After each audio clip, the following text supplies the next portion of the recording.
The United States Armed Forces conducted an extraordinary military operation in the capital of Venezuela. It was a force against a heavily fortified military fortress in the heart of Caracas. This was one of the most stunning, effective, and powerful displays of American military might and competence. Successfully captured Maduro in the dead of night. It was dark, but captured along with his wife, Celia Flores, now faced American justice. Sa mga nagdaang araw, biglang umugong ang balita tungkol sa naging galaw ni Donald Trump laban sa Venezuela. Ayon sa mga lumabas na ulat, akala ng marami ay ito na ang malaking hakbang na magpapakita ng kanyang lakas at impluensya sa mundo. May plano raw siya na mabilis at diretso. May target, may action, at may inaasahang resulta. Pero habang mas lumalalim ang kwento, mas nagiging malinaw rin na hindi ito nauwi sa inaakala niyang tagumpay. Sa halip, maraming detalye ang lumabas na nagpakita ng pagkakamali at maling basa niya sa sitwasyon ng isang buong bansa. At dito nagsisimula ang mas komplikadong tanong kung sino nga ba talaga ang napahiya sa pangyayaring ito. Pero bago po ang lahat, baka pwedeng palike ang video na ito. At mangyaring mag-comment sa baba kung taga saang lugar ka para malaman namin saan umaabot ang ating mga video. Dahil napakalaking bagay na ito sa aming content creators. Maraming salamat po. Isa sa mga unang ipinagdiwang ay ang pagkakahuli kay Nicolas Maduro. Para kay Trump, malinaw ito bilang ebidensya na gumana ang kanyang galaw. Ngunit kakaiba ang naging reaksyon nang marami nang makita si Maduro sa harap ng kamera. Sa halip na mukhang bagsak at talunan, maayos ang tindig niya at kalmado ang kilos. May ngiti pa sa kanyang muka at nagawang bumati sa mga tao habang papasok sa isang kulungan sa New York. Para sa isang leader na sinasabing natalo na, bakit parang wala siyang takot at parang kampante pa rin? Dito nagsimulang magtanong ang mga tao. Akala raw ni Trump kapag nakuha na si Maduro, automatikong babagsak ang pamahalaan ng Venezuela. Akala niya susunod agad ang mga opisyal at ibibigay ang kontrol, lalo na pagdating sa langis ng bansa. Ngunit hindi ganun gumagana ang isang bansa na may milyon-milyong mamamayan. Hindi sapat ang pag-alis ng isang tao para lang mawala ang paninindigan ng marami. Mabilis ding nagsalita ang mga leader sa loob ng Venezuela. Ang dating vice-presidente na ngayon ay pansamantalang leader ay malinaw ang pahayag. Hindi nila gusto ang ideya ng dayuhang pamumuno. Para sa kanila, may sarili silang soberanya at may sarili silang desisyon. Sinabi rin niya na si Maduro pa rin ang kinikilala nilang tunay na leader. Kasabay nito, nanatiling tahimik ngunit matatag ang mga gobernador sa iba't ibang rehiyon. Walang senyales ng pagsuko at walang kilos na magpapakita na handa silang ibigay ang kontrol ng langis o pamahalaan sa ibang bansa. Habang nangyayari ito, may isa pang hakbang si Trump na ikinagulat ng marami.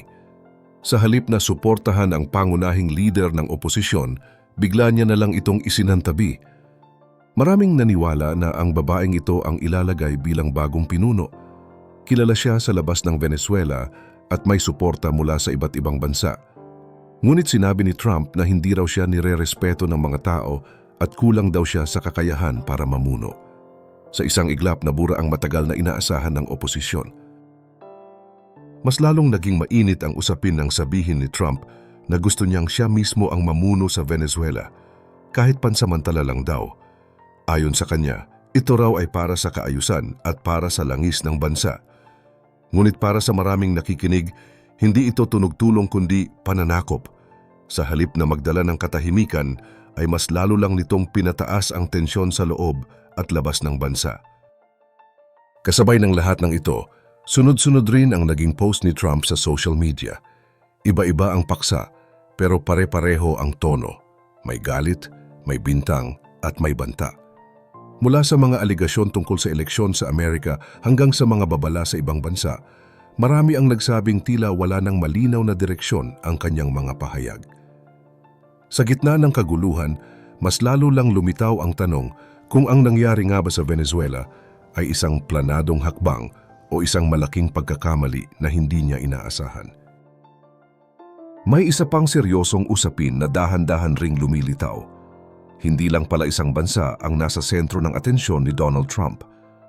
Sa loob lamang ng maikling panahon, lumawak ang saklaw ng kanyang mga banta at galaw at dito mas lalong naging malinaw ang mas malalim na dahilan sa likod ng kanyang mga desisyon. Sa Nigeria, may iniulat na pambobomba sa isang lugar na ayon kay Trump ay target ng isang teroristang grupo. Ang paliwanag niya, kailangan daw itong gawin para ipagtanggol ang mga Kristiyano. Ngunit kung susuriin ang sitwasyon sa Nigeria, mas komplikado ang tunay na larawan. Ang karahasan doon ay hindi lang usapin ng relihiyon. Mas madalas, ito ay ugat ng alitan ng mga grupo at tribo.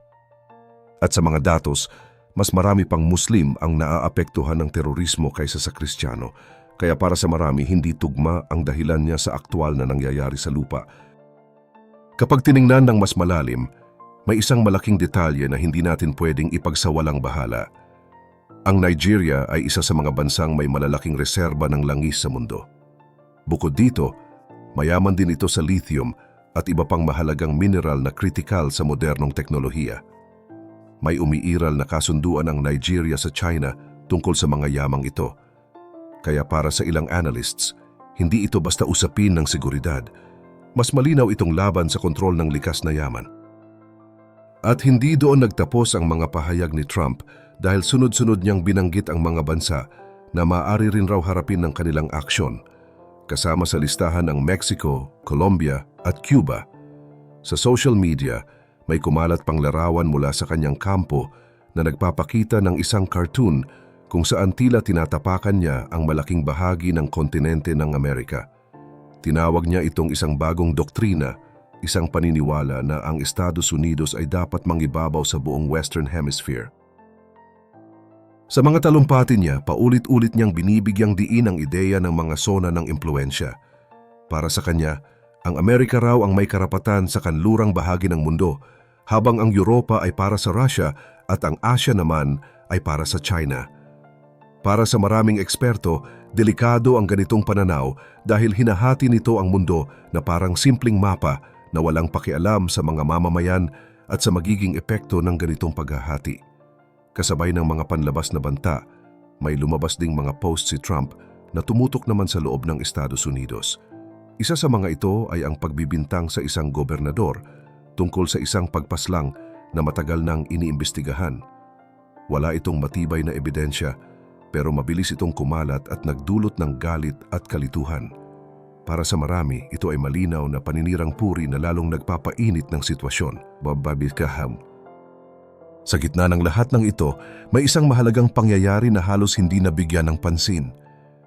May nakatakdang ulat sana tungkol sa mga dokumentong may kinalaman sa isang malaking iskandalo na matagal nang hinihintay ng publiko. Ngunit lumagpas na ang deadline at wala pa ring malinaw na paliwanag. Para sa ilang nagmamasid, hindi ito basta pagkukulang. Para sa kanila, ang sunod-sunod na krisis, banta at kontrobersya ay tila nagsisilbing daan upang mailihis ang atensyon ng publiko. Kasabay ng pagkalat ng mga balita, may lumabas ding video mula sa kampo ni Trump na lalong nagpagulo sa sitwasyon. Makikita roon si Nicolas Maduro na mahinahong naglalakad kasama ang mga autoridad. Sa halip na galit o takot, maayos ang kanyang kilos at malinaw ang kanyang mga salita. Binati pa niya ang lahat ng masayang bagong taon na para bang wala siyang pinagdadaanan na mabigat na pangyayari. Habang umiikot ang video na iyon, lumabas din ang resulta ng isang survey sa Amerika tungkol sa ideya ng pag-ukupa sa Venezuela.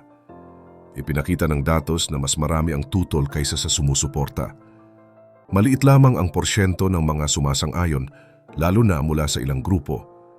Ibig sabihin nito, hindi buo ang suporta ng publiko sa plano ni Trump.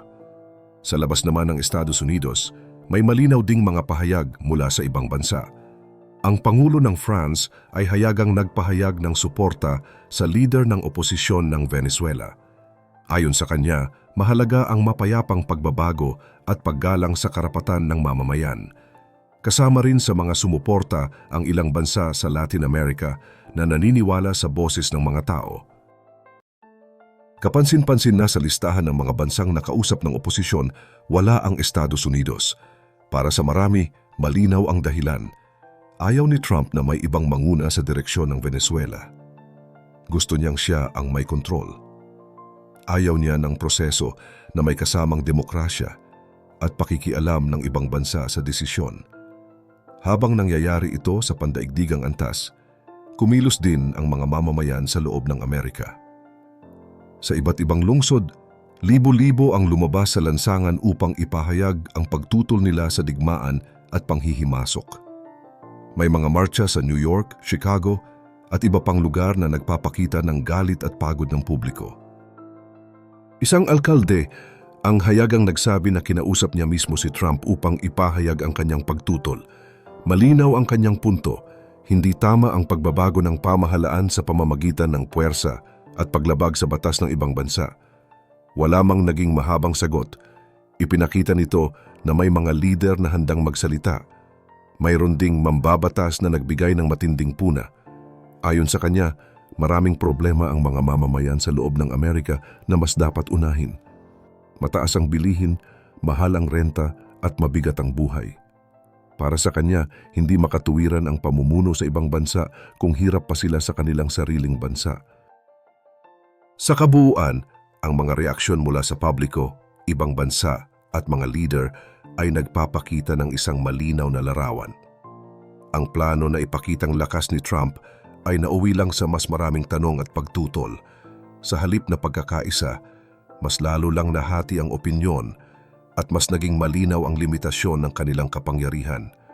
Kung kayo ang nasa posisyon ng isang karaniwang mamamayan na apektado ng ganitong mga desisyon ng makapangyarihang leader, sa tingin ninyo ba ay hanggang saan dapat ang kapangyarihan nila at kailan na dapat magsalita ang mga tao?